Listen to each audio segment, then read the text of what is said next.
Evening, everyone. I just wanted to sort of jump on and say hello. I feel like yet again I haven't really done a live in a while, but I've got something to say. Really, there's no point just coming and going. Oh, I could quite easily come on and talk rubbish for half an hour. Pretty good at that. I just thought it would be nice to sort of share some of the tips and guides that I give to people that work with me, just to give you a little insight and to help you a little bit, because there are certain things that are very important when it comes to fat loss. And when I say fat loss, I mean fat loss, not weight loss, because they both mean different things, really. Ideally, we all want to, if we need to, is lose fat. Weight loss can actually mean a loss of fat, muscle, and water. So ideally, we're looking just to lose fat, not lose muscle alongside it and water. So that's why we like to say fat loss instead of weight loss. I've got my little list here that I've made. I've even done a highlighter pen as well. So if you see me looking downwards, that's because I'm just referring back to my notes that I've written to help me make sure I don't miss anything. So, tip number 1, be in a calorie deficit. Now that calorie deficit means be eating less calories than what you are using. So you need to be ideally, eating less. Now when I say eating less, it's a fine balance, because there are people out there that aren't eating enough. So firstly, when you work with me, I have to work out whether it's a case in the fact that you're actually maybe eating over what you should be, so we need to reduce it, or actually it could be a case that you're not eating enough and we need to gradually increase it, because it will have actually made your metabolism slightly sluggish and not be working how it should be. So when I say calorie deficit, it all depends really on whether or not it needs to be an increase in calories or it needs to be a decrease. And ideally, when you're looking at a calorie deficit, it's normally no more than 500 calories a day. That would actually enable you then to lose about a pound a week, which is what we don't really like to aim for more than that, because if you start to lose more than a pound a week, that could mean that you're actually losing muscle more than just fat, and nobody wants to lose muscle, because muscle actually helps you burn and actually helps your body burn more fat. So you want as much muscle, you want to retain as much muscle as possible, but you just want to lose the fat, and that means visceral fat, which sits around your organs, which is what we need to try and make sure that we keep under control, because it's can lead otherwise to heart issues and a lot of problems with your organs, and also fat loss in all those areas we don't like. So that's tip number 1, calorie deficit. Number 2, and I bang on about this word quite a lot, protein intake. Oh no, a minute, I just lost there for a second. I bet I'm going to have internet issues tonight, I bet you anything. Protein, so important. And I do find that the majority of people, and I was the same, not eating enough protein. And this can come from meat, fish, it can come from eggs, it can come from beans, legumes, pulses. It all depends on sort of what your diet is. Obviously, for vegans and vegetarians, you need to be looking at beans, pulses, legumes and other forms of plant-based protein. And you need a full range, because unlike meat and fish and eggs, where you're getting all of your essential amino acids within just those, with plant-based, you need to find all of those amino acids, you need to eat a wide range. So protein. And you need to be on a reasonable amount of it as well. They say around about 1 kilo, at least 1 gram to 1 kilogram of body weight. So depending on what you weigh, it would match up to how much protein you need daily. As we age, especially women, we need more, because we lose as women, especially women, over men. Men retain a lot more muscle as they age. Women, from the age of 35 upwards, we lose a lot of muscle. So we need to make sure we're eating enough protein, because protein will help build our muscles and also help us recover. Protein is very important to all the parts of our body. So we need lots of protein in our diet. So we need to make sure we're eating enough. And also, and I've been saying this to a lot of my clients at the moment, protein, the body has to work very hard to break it down. That is why when you start increasing your protein intake, you may find you have a little bit of a period where you have to adapt, where your bowel isn't really liking you for it. The wind, I'm telling you, I'm not gonna lie, it's pretty horrific at times. And also you can go for a little bit of a phase feeling like your bowel really isn't working particularly well, and you can maybe get constipation.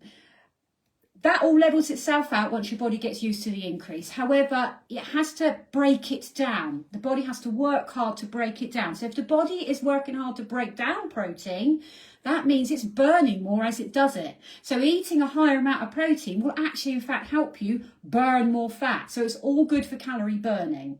So protein, make sure you're on the right level. Obviously, if you come to me and I help you with all of this, I will make sure that I create the right amount for you within your calories. So that's how I work it all out, based on your weight, your sex, your height. All these things are all worked out, your activity levels, because if you are doing a higher level of activity, especially weight training, then protein is very important for that as well, because you need it to make your muscles recover after you've done a workout. So think of them working hand in hand with resistance training and protein. They work very well together. That's so there we go. Protein. Fibre. Now, fibre is another one where the body has to work hard to break it down. So fibre, yet again, it burns more calories when you eat it. Plus the fact it aids your digestion, and it's very good for the digestive system. They say a lot about it now in regards to bowel conditions and cancer as well. So eating a lot of fibre. Now, this obviously works with carbohydrates. All this business of not eating and, carbohydrates. I've been there and done it. I've done the Atkins, been there and done it. Thought it was great in my 20s. Don't do it. I mean, it might be great in your 20s. Women, especially I'm talking to here. Yet again, men get away with a hell of a lot more than women do, especially at the age. We need carbohydrates. We need them. We need them for hormone health. It helps balance our hormones. Now, as we know, some of us going through the perimenopause, we need to try and balance them alongside anything else we can take, like HRT. We need to keep our hormones balanced. So we need carbohydrates. And working with people, I put them on at least 50% of their diet. So if you imagine your entire calorie intake for the day, 50% of that should be carbohydrates. They are an energy source. So everything you go about doing in the daytime, whether it be exercise or walking to to school or doing the hoovering or just your daily activity, is all fueled, a lot of it, by glycogen, by energy. And that energy source is from carbohydrates. So you do need them, because if you don't have a sufficient amount of carbohydrates, you'll start burning your muscle stores. And why do you want to do that? Because if you burn your muscle stores, you're not going to have enough muscle to protect your bones. So carbohydrates, fibre, part of carbohydrates. The more fibre-rich carbohydrates you can include, the better. So you're thinking whole grain pasta, rice, whole grain bread, anything, you're better off going for the whole grain option. It is much better for you. And also vegetables. I know, nobody wants to eat vegetables, but they're really good for you. You can fill your plate up with them. It will make your plate more fuller and make you more full up. And also, they're good for you. So think along those lines with fibre and carbohydrates, very important. Water. Water sometimes is forgotten. It's forgotten in the grand scheme of things when it comes to diet. But water is extremely important. We need it to survive. Bodies can't survive without water. We'll survive longer without food than we will water. Now, I'm going to be honest here. I'm not one that sits at home drinking just plain water all day. The only time I do that is when I go to work, to be honest with you, because it's just easier to drink a pint of water of an evening than it is to drink anything else, and it's free. But I drink squash throughout the day. water comes in many forms. Even if you're drinking tea, you're getting water in it. However, obviously I'm going to say that plain water is better, but any form of sort of hydration along those lines is going to, you need it throughout the day. And it's all sort of individual to your needs. So depending on your age, your sex, how much you exercise, you just need a good level of hydration. Water is vital to our bodies. It helps our metabolism because it's to do with the metabolizing fat. So you need it to break down your fat stores and your carbohydrates. So that's important if you're looking at, like, you know, aiding your fat loss. Water is very important. It aids digestion. It helps eliminate toxins from your body. It helps with things like bowel problems. So if you're up in your protein, for example, you need to up your water because it will help with constipation if you start to suffer with that. So think about it as vital. And then it will also help with stopping any bloating issues. So water. I think we're on tip 4 now. Hey, we're getting there. Healthy fats. I've covered protein. I've covered the carbs. Covered water. Fats. Fat is vital in our diet. I know it's been for years people banging on about low fat, low fat, low fat. Yes, low fat products are still very important within a daily diet because, you know, they're still good for you and they're important. But when I'm talking about fats, I'm talking about things like oils, like olive oil. I'm talking about nuts, avocado, those sort of things, because they're low. They're not high in saturated fats. They are low, so they're better for you than the likes of dairy, like cheese and butter. Still important in the diet. However, healthy fats that are low in saturates are much better for you. And also they help you absorb vitamins. Now, we need vitamins in our body to make them work properly and function correctly. So healthy fats are very important. Obviously, there's got to be a certain level that you're eating. You don't want to be going too high on the fat. However, yeah, I said, when it's all worked out for you by someone like myself, like a nutrition advisor, then we know what sort of level you need to be on. But you've got to think around about the fat. When I say about 50% carbohydrates in your diet, around 30 to 35% of it should be fat. So that sounds like, whoa, that's a lot of fat, but it is vital. It's vital in your daily diet. So there we go. Okay. Tracking. Now, I know it's hard work. I'm not going to lie to you. I do it every single day and I've been doing it for years, but tracking what you're eating will help you if you're trying to go on a fat loss journey. Even if it involves you writing it down, or you're tech savvy and you want to use an app, like I use MyFitnessPal. I find that quite well, but there's also NutriCheck.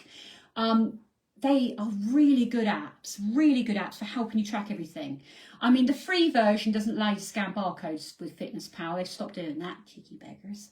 But it really will help because you've got a great search engine. You can put anything into it, like Asda's, you know, blah, blah, blah, rice or blah, blah. It will come up with it. And that way then you can see what you're eating throughout the day. It's got your breakfast, your snacks, your lunch, your dinner. You can eat, some of them obviously can include your exercise. It just means that you have an idea of then what's going on and how much you're actually consuming. Because I think a lot of the time, if you're just guessing it, how are you actually going to know if you're in a calorie deficit or not, or you are eating enough? I don't think until you start tracking, you really see what's going on. And I find that a lot of people just aren't aware. They're like, I had no idea that was those calories were in now. I had no idea how high that was in fat, or I had no idea I wasn't consuming enough of this. So if you can get into tracking, it will help you no end. I swear, it's been a life changer for me.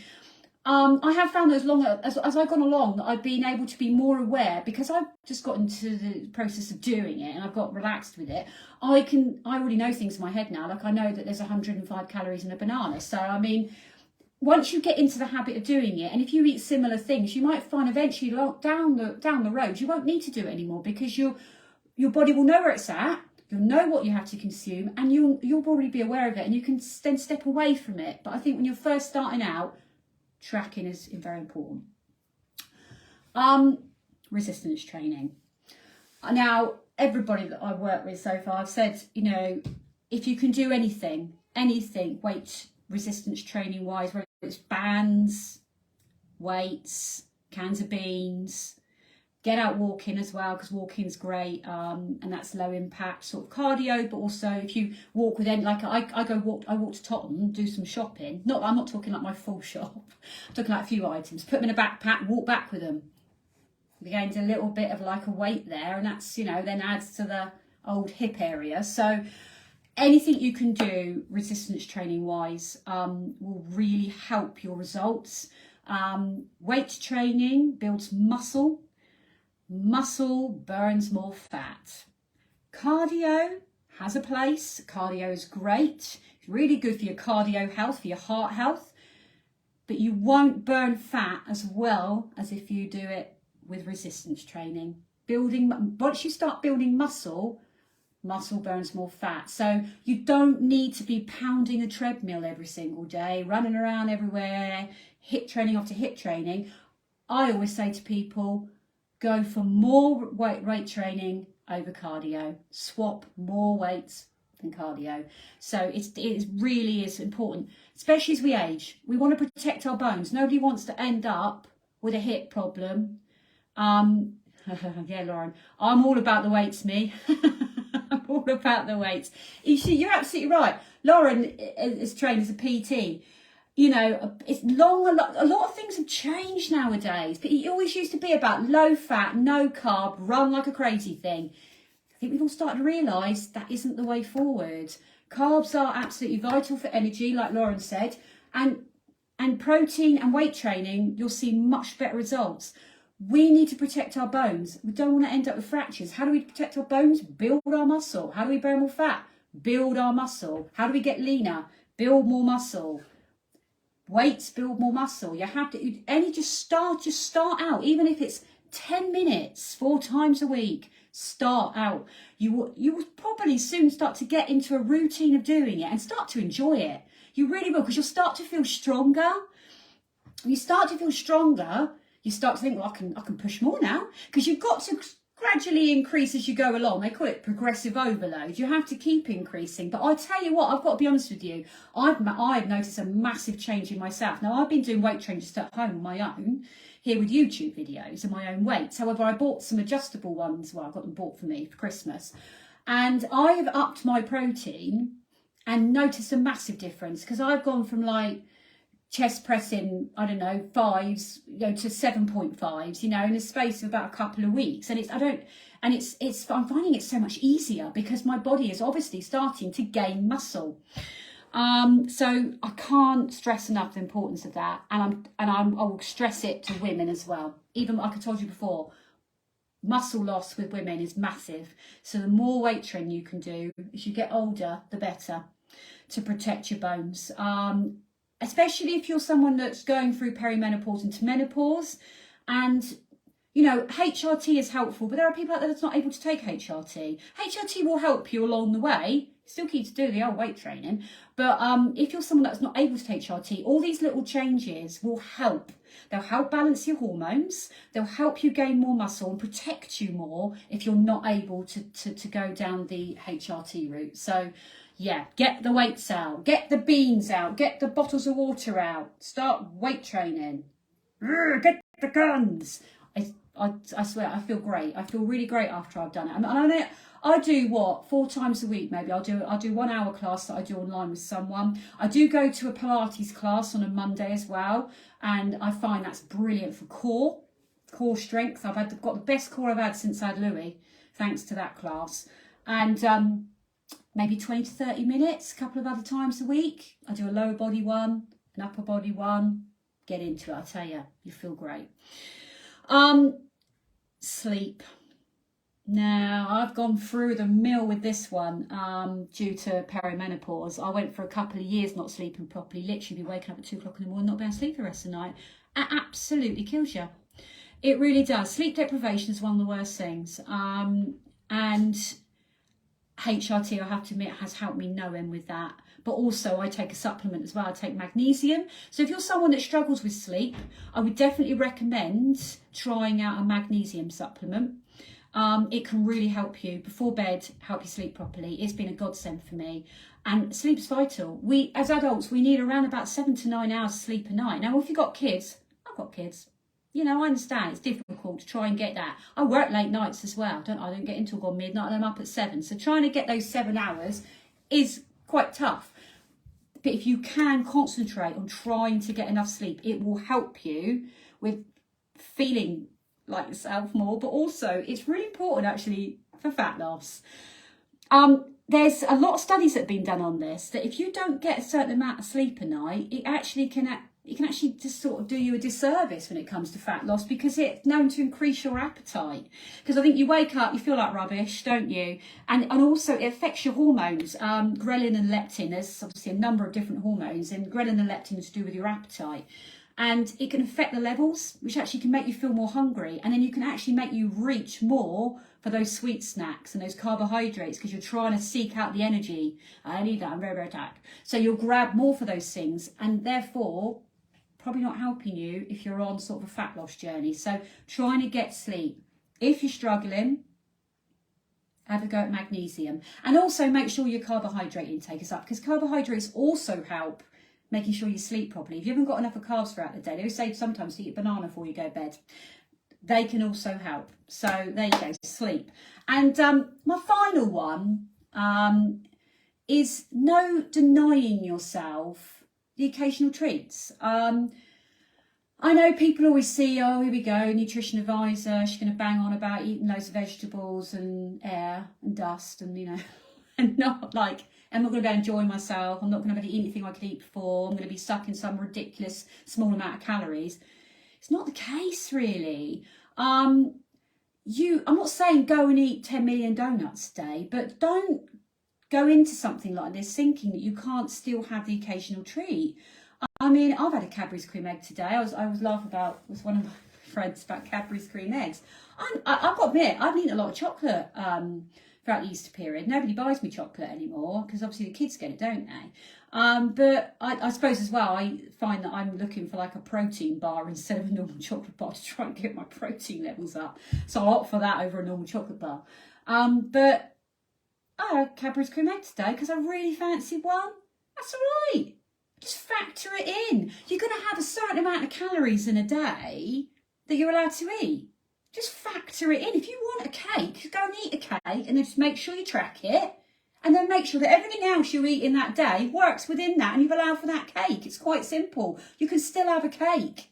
You can still have an alcoholic beverage if you want one. You just need to make sure with alcohol, you've got to be aware that it's sugar, and that's a carbohydrate. So you have to make sure that it's still keeping within your carbohydrate allowance. There's going to be times when you're going to go out for dinner and it's impossible to track exactly what you've eaten when you're at a restaurant. Don't worry about it. So I've gone out, I've had a great time. Write it off, wake up the next day, jump back on it. One day where you go off plan or something goes hideously wrong isn't going to affect the rest of your fat loss journey. Just get back on it and maybe think to yourself, okay, I think I might have gone over by a bit there, 500 calories, whatever, what I should have been doing. Scale it back a bit the rest of the week. Shave off 100 calories each day throughout that week. That would have allowed for the day that you had where you went mental. It's not the end of the world. It doesn't matter. You still need to make sure that you're having those little things, because I think if you feel like you're having to restrict and deny yourself any of those pleasures, then this whole journey, which is a lifelong journey, it's a lifestyle change, you're not going to be able to sustain it, because you're going to think, well, this is miserable. How can I go through life not enjoying myself? So you still can have those things. It's just fitting them in throughout the day and just making sure you don't go over your allowances. That's all it is. I just don't want people feeling like they can't live their lives properly. I did that for a hell of a long time and it made me bloody miserable. So you just need to make sure that you're sitting within the right amount of calories, right for you. It's an individual thing. The right amount of carbohydrates, fats and protein worked out for you. A bit of resistance training factored in, a bit of walking, and you're good to go. You know, and it's going to be a process. It's going to take you a bit of time. This is not an overnight thing. Anything that's going to happen within a week or 2 weeks is not sustainable. Anybody that says, oh, you can lose this amount and this and that, you might do, but then what happens when you come off of it? I mean, we've all been there, haven't we? Let's be honest. We've all been there and tried these things. As soon as you start eating normally again, it all piles back on again. My approach is a long life, forward-thinking mindset where you change your whole perspective on how you're doing things and you go forward like that. And you shouldn't be losing more than £1 a week. Shouldn't be doing it, because then if you just concentrate on that small amount each week, you're more likely to just be losing what you want to lose fat wise and not any muscle you may have worked hard to build, because nobody needs to do that. It's not going to be good in the long run. So that's my tips. I've managed to contain it to half an hour. Yes, that's really good for me. I'm no way am I going to do these short little reel things that people do on Instagram. I'm no good at that. I love a good old chin wag, don't I? Go on and on and on. But these are just little tips that might be able to help you make some small changes going forward. Obviously, if you're someone that maybe wants some additional help, then you know where I'm at. I'm getting myself out there. I'm having some great results with the clients that I'm working with, putting all these things in place. And, you know, it is, like I said, an ongoing slow process. It's not an overnight thing. However, it is good to sit. And I'm working with people that maybe need to come into a calorie deficit, need to reduce. And I'm also working with people where I'm having to do quite the opposite. So it's all doable. If you want some help, contact me. I'm still running the £10 off my 3 packages, which is the bronze, silver and gold packages. Still offering the £10 off until the end of April. And yeah, I'll see if I can help you. I'm here. Come in. I offer a free chat. Contact me. So I hope that's helped anyway. And thanks for listening, people. Thank you. And yeah, have a great weekend, everybody. I'm going to be out in the garden digging. Yay. And then I'll be going to work in the evening to my other job, singing for a break. That's what I'm going to be doing this weekend. So whatever you're doing, I'm hoping the sun's going to shine now for the rest of the weekend. Make it a good one. And I'll see you very soon. Good night. God bless everyone. Thank you.